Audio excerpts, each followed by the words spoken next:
Point semi-private training makes a lot of sense. From an intrinsic standpoint, which leads to a financial standpoint, because it all comes down to dollars and cents. How we keep score in the grown-up world is money. So if you're not, well, we're very intrinsically driven people as trainers, and we all understand that. We want to help people and change lives. But by being able to see more people per hour, we're going to help and affect more lives and change this world a lot faster. Now, from a culture standpoint, that's the word we're talking about. Semi-private training equals culture. I want you to write that down. Semi-private training equals culture. So what do we mean when we talk about culture? We're talking about creating deeper relationships. We're talking about having people that you would never think would come in, a 50-something-year-old house mom and a 20-something-year-old college student, and they can actually become friends and hang out outside your gym. You created that relationship. People are not going to want to ever leave that relationship. That is client retention. Remember we talked about client retention. So that's huge. You're going to create a fence around your clients. Think about Starbucks. Think about Apple computers. If someone has an Apple computer or an iPhone, are they ever going to jump the wagon and go off that and go get something else? Probably not. Why? It's the culture. They built a fence around their products.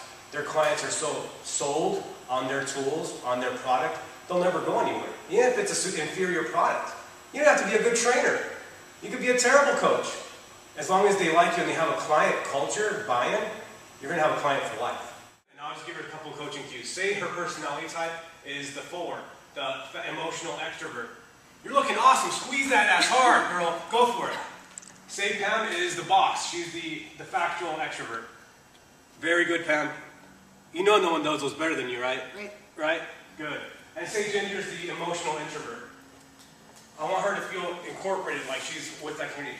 You do those just like the best of them. Good job. Okay, so go into your squat jumps. Think about landing like a ninja. Okay? So she's the emotional extrovert. Swing it like you hate it. Swing it like you hate it. Pop your hips. There you go. Good. This is not a talk about training. This is not a talk about periodization. We're not talking about foam rolling or tissue work or deadlifting or planes of movement. This is a business talk.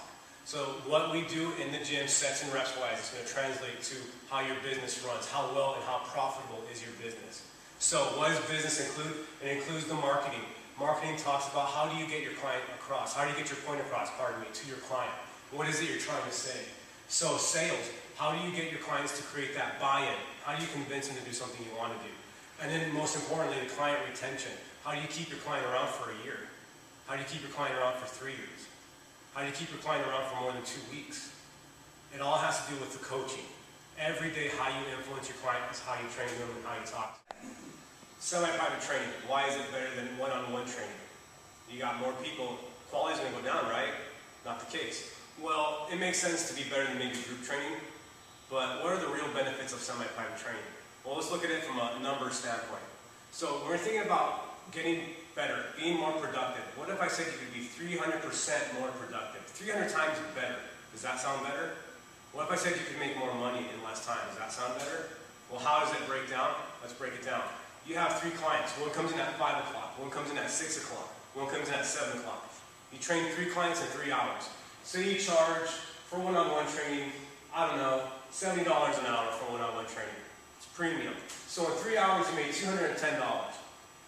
Say you're doing semi-private training.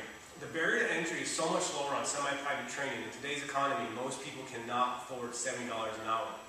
Do you guys have lots of clients who are just ripping to give you $70 every time they see you? Probably not. So $40 an hour is a lot more feasible. You're going to see a greater market share. Does that make sense? Greater market share means more people coming into you. So for $40 an hour, you almost half your price. You see 3 times as many people an hour. So say in that 5 o'clock, 6 o'clock, 7 o'clock shift, you see 3 people each time. Now you saw 9 people in 3 hours versus 3 people in 3 hours. Let's do some math. $40 an hour, 1 on 3, that's $120 an hour. An hour times 3 hours, you just made $360 in 3 hours time versus $210 in 3 hours time. It's not easier, it's more work, but it's better. And this is an old Alan Cosgrove quote. Semi-private training is it's not easier, it's more work. You're doing more work as a coach, but you're going to get compensated for it.